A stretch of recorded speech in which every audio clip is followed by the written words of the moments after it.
So as you go forward from this weekend, please let it unfold in you all that has been brought to you this weekend. And see yourself standing in the center of a spiral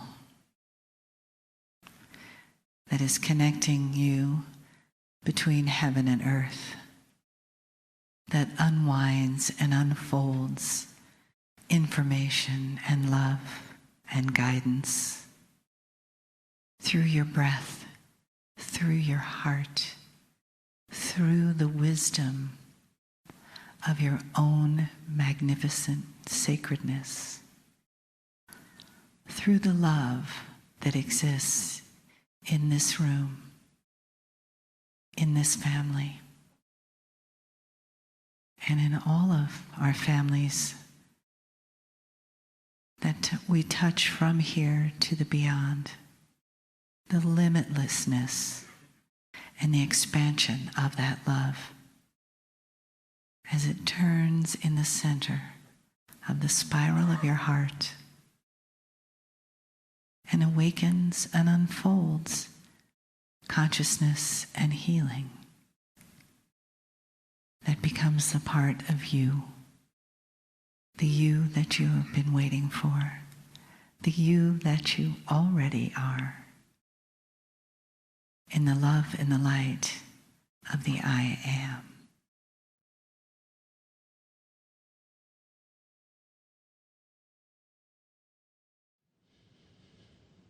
Greetings, dear ones. I'm Kryon of Magnetic Service. There is a tradition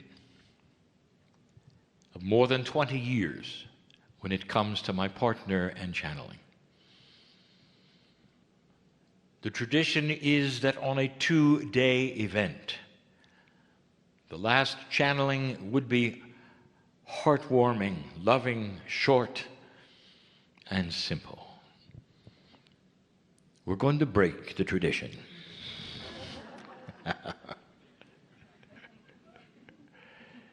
And that makes my partner nervous.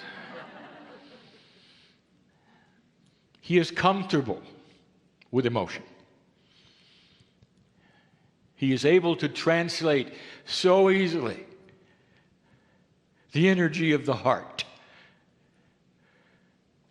His compassionate countenance marries with the other side of the veil and agrees with it before he even speaks. And then there's a channel like this one. I'm giving him pictures he doesn't know where to begin and what to say. For 2 days, this particular group has been given some of the highest-minded principles that exist. Yes, there are other teachers who will give just as high-minded, but the group has been exposed to so much, so many ideas, so much potential, and so much confusion. It is interesting, is it not, in humanity,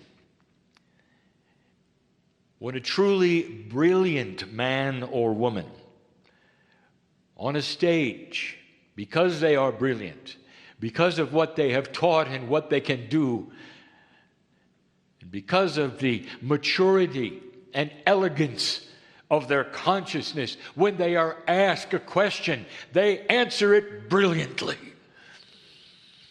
And they know they have. And they smile and they're satisfied. And when the audience leaves the room, they say, "We have no idea what they said." Often there must be a marriage of communication. And often the most brilliant humanity have matured to a level that is difficult to understand. They have gone beyond 3 dimensions, even 4. I want to review with you not science, but reality. And in order to do that, we must speak of what you think is science, for we use scientific words. They're not. They're just descriptions of reality. And we have told you one of the most basic truths that exists today. And I want to simplify it even further. Humanity has been in survival. And in that state, they are only partially aware of a multi-dimensional reality. If the universe, the galaxy, your bodies, your reality was in an immense hue of colors, you are in black and white. And some of you are discovering shades of gray. Could it be simpler than this? Is there more than you can perceive or think or see or imagine? The answer is yes. Now, let us carry it even further. The highest sciences on your planet, which you would call physical sciences, for many years have been dealing on the outskirts of what we will call multidimensional discovery. It's not new. One of the highest-minded thinkers that you can imagine, you called Einstein. In all that he gave you and all that he could imagine and think, he had trouble with multidimensionality. It is indeed true what the teacher Greg said, that on his deathbed he bemoaned the fact that through his brilliance he could not ally the forces that he knew about, could not conceive. And here is the irony. The scientists around him that he did not like had the answer. Today you call them quantum. When they started the discovery of multidimensionality, they started with looking at particles that were obviously different than your reality. They called them quantum particles. Just a name. A name of reality that was different from yours. It opened the door for questioning what was there. The name quantum stuck. The very idea that a particle could be multidimensional was labeled quantum. That became a buzzword, if you would like, for multidimensional things. And we're going to carry on that tradition. Make it simple. You live in a practical world that only includes a few of the dimensions. We even hesitate to count them because they're not countable. They're not really linear. You want them to be, so you gave them names and numbers. There are those that would say that means that we are broaching a new dimensionality. Oh, yes, you are. And then they will linearize it and number them. We're moving into 5. Oh, some are really brilliant. They're at 7. And we've told you before, you're still in black and white if you think that way. It's bigger than this. There's a reason why I'm telling you this, and it's going to answer some of the questions in a simple way that were asked today of the brilliant ones. Dimensionality is a soup of reality with many hues and many shades, and you're in the black and white portion moving into the shades of gray. There's no color yet. Not with a general humanity. There are a few brilliant ones. who have the color. I've asked this before. I want you to put yourself in the shoes of a human being who faces a sightless person from birth. And the sightless person says, "Explain red." They have never seen anything, and they want to see or have the explanation of a concept so much grander and greater than anything they have ever seen or known or experienced. You will not be able to answer. You know what red is, don't you? But you can't tell them, can you? Do you understand just a little of the barrier that might exist between the multidimensional quantum concepts that we are going to talk about and the one you're in? It is the same. So how do you get to the next stage, and what is happening? Dear ones, I'm going to make a statement. When you cross the bridge, as you move through the precession of the equinoxes, as the calendar dropped away, as the cycles start to change, humanity is going to be introduced to quantumness. And it's going to be everywhere. For multidimensionality encompasses everything, not physics. Physics is simply the study of the way it works. That's all. But you're going to find it everywhere. And there would be those who say, "What's the big deal?" And I'll tell you what the big deal is. There is reality in so many levels. The man in the shroud. What was his reality? Could he walk this planet with a different kind of consciousness that was so elevated and mature that he could manipulate physics, biology, life? Could he speak to nature and have it change? Could he speak to the spark of life itself within cells and rejuvenate instantly? Yes or no? Those of you who believe in the words of the ancients, written clearly, will know that that is history. And the answer from me is yes. Oh, he was not alone. Those who followed him, even into the current day, could manifest things out of nothing, control over physics. I'm going to make a statement right now on this planet. The highest inventions that are being worked on, that are being manifested, that are being thought of, developed, and used are quantum. There is no invention that is of 4 dimensions that is meaningful at all.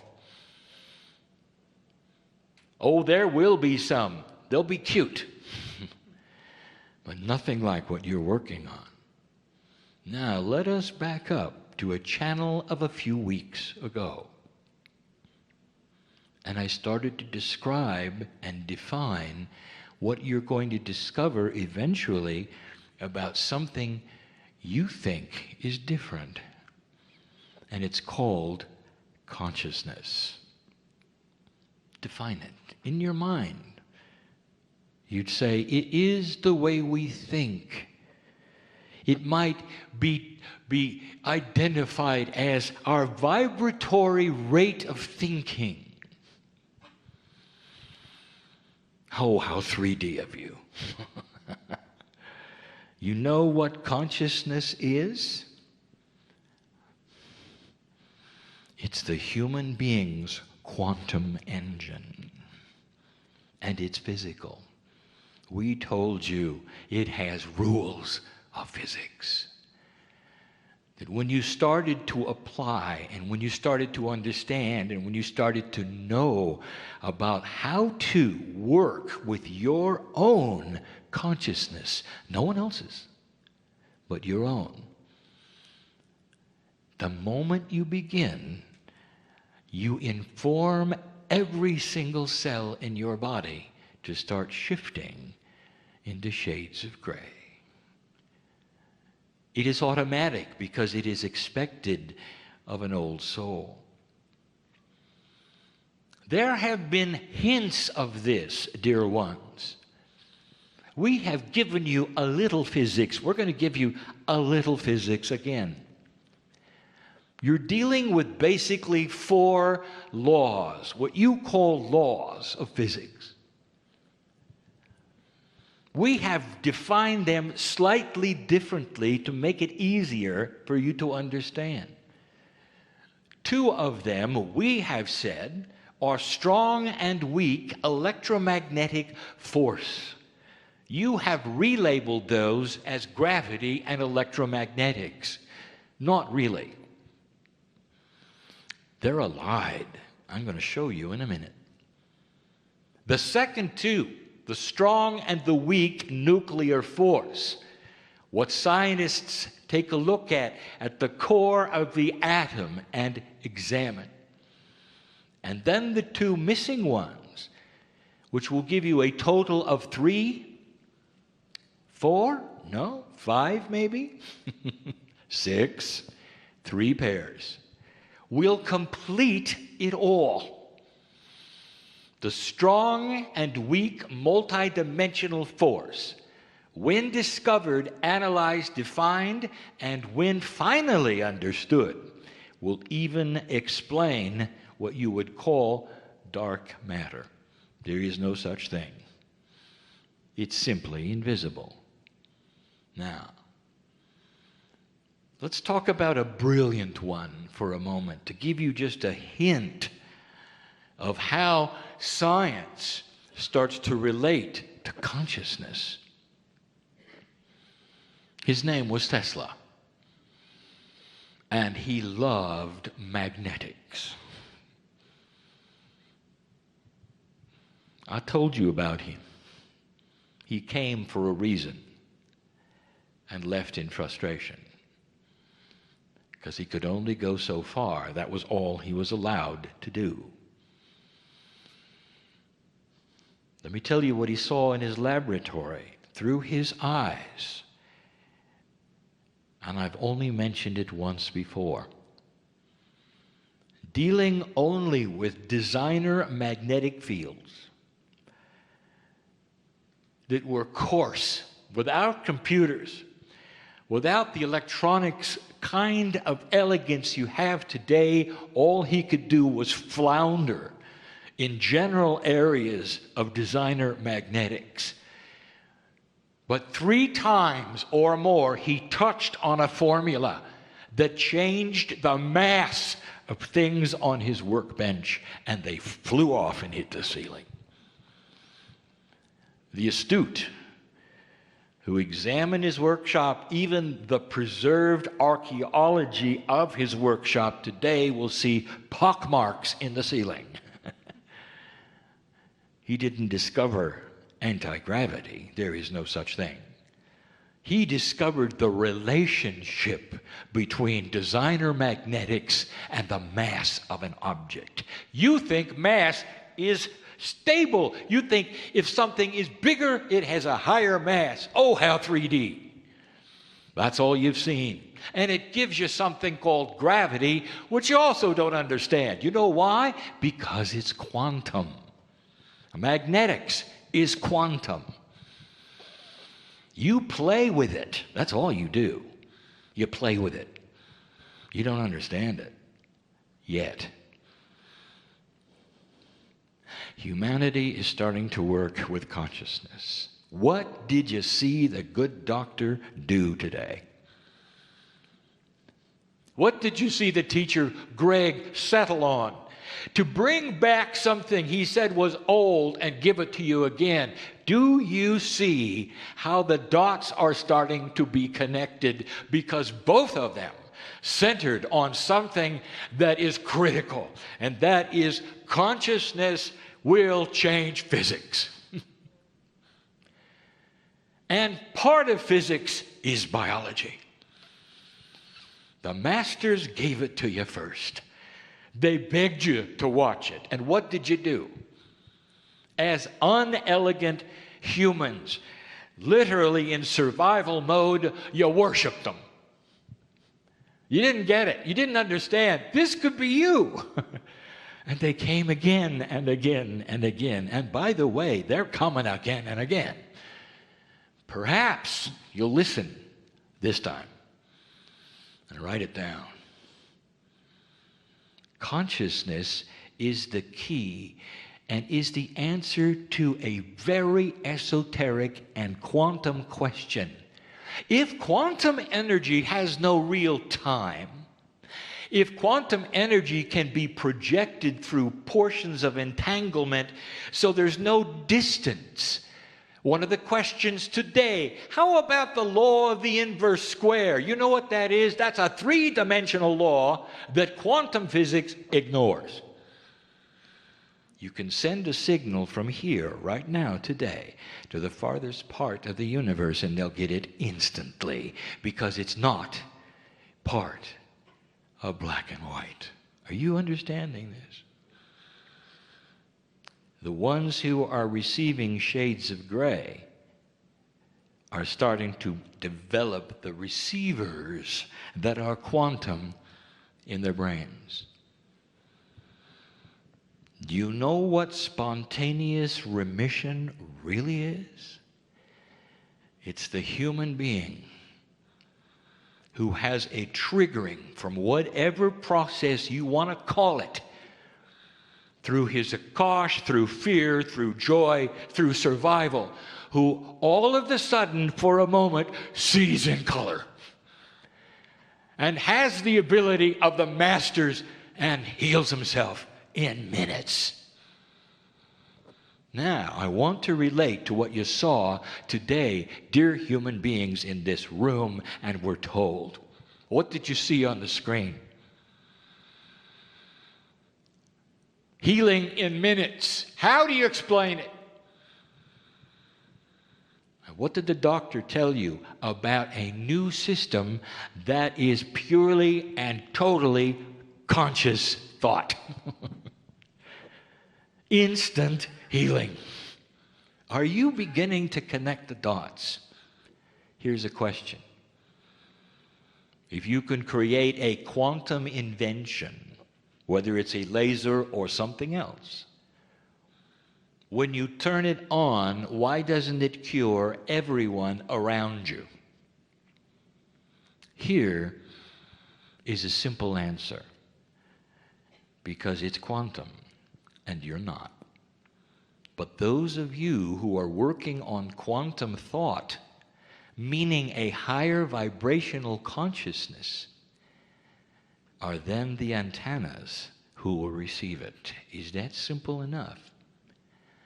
If all humanity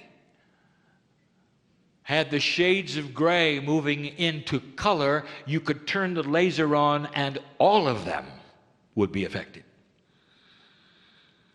So it is keyed in to something we have told you from the beginning that you need, and is the king of all things from the other side, and it is called free choice.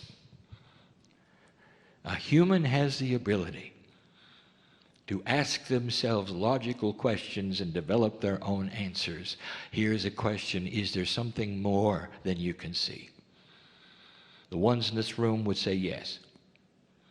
The ones outside this room may say no, and my partner was one of them who said, I will only believe what I can see. That's why he was so stubborn. You know where this leads you? Nowhere.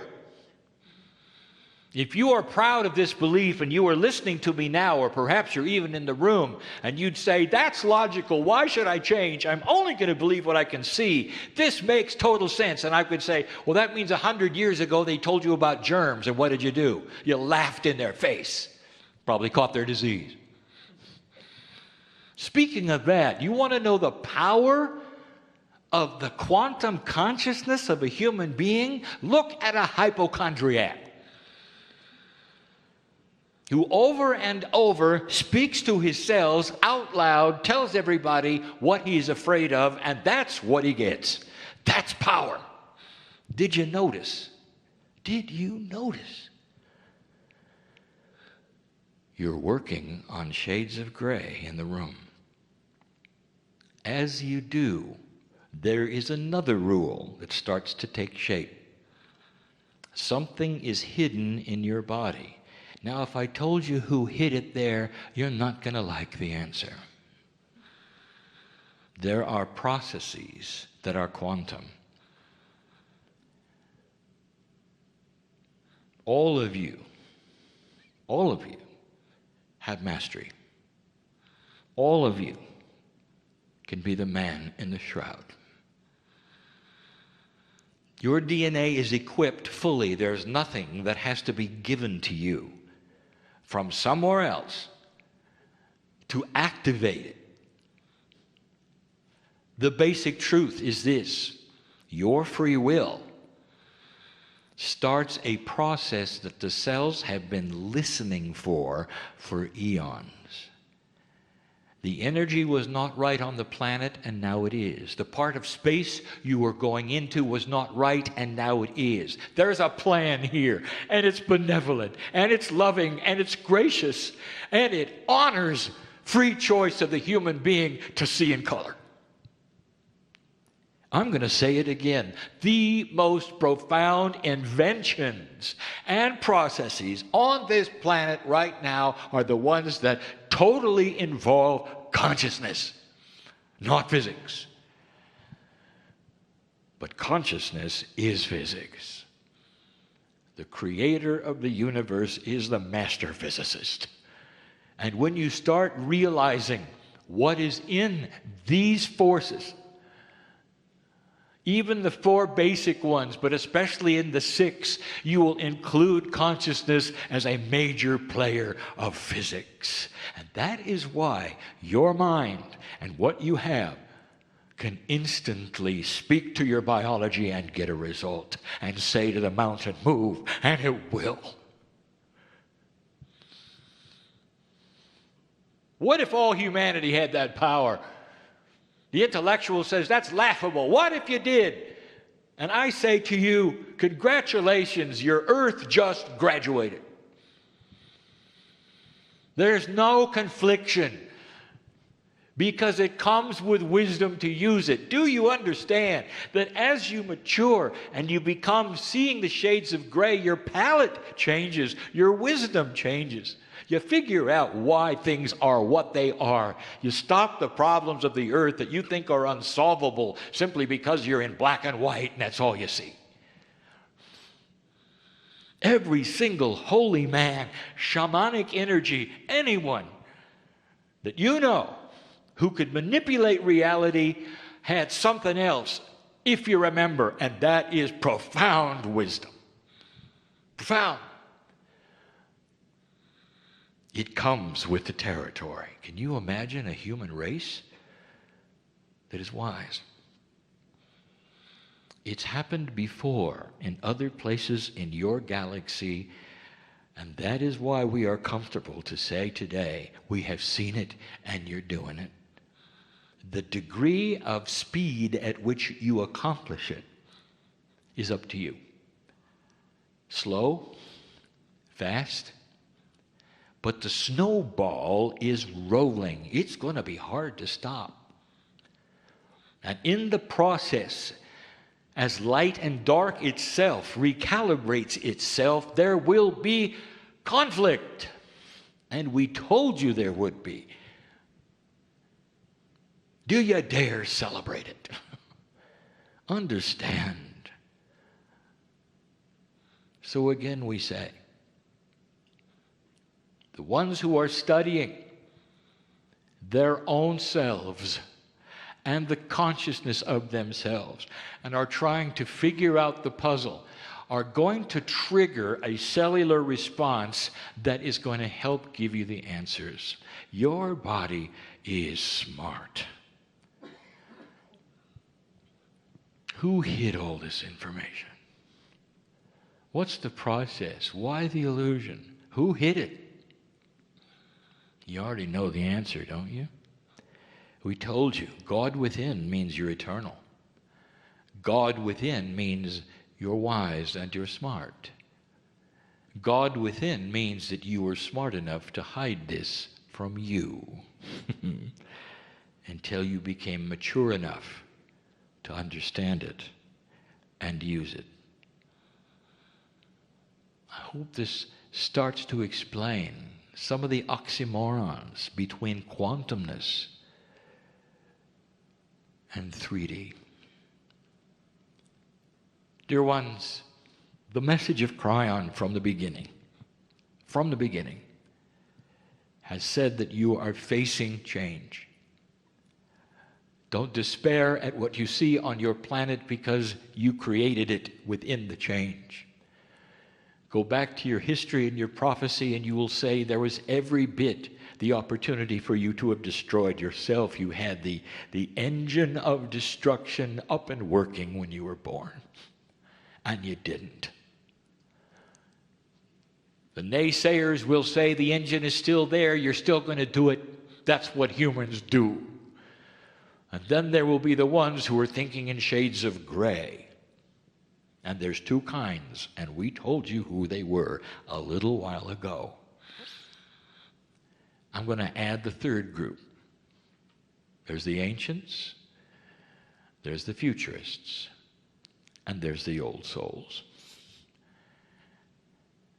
I can't tell you the celebration that's going on my side of the veil about what you're doing. To sit here and listen to the truth of the day, to see the evidence of it, to talk to those who are brilliant and who are dedicated their entire lives to spreading it. We saw it before. Here it comes. Don't let anybody talk you out of it. Don't let anybody talk you out of your magnificence. Don't let fear get you today. You're built to take it also from what you've been through. Leave this room differently than you came and get on with it. And so it is.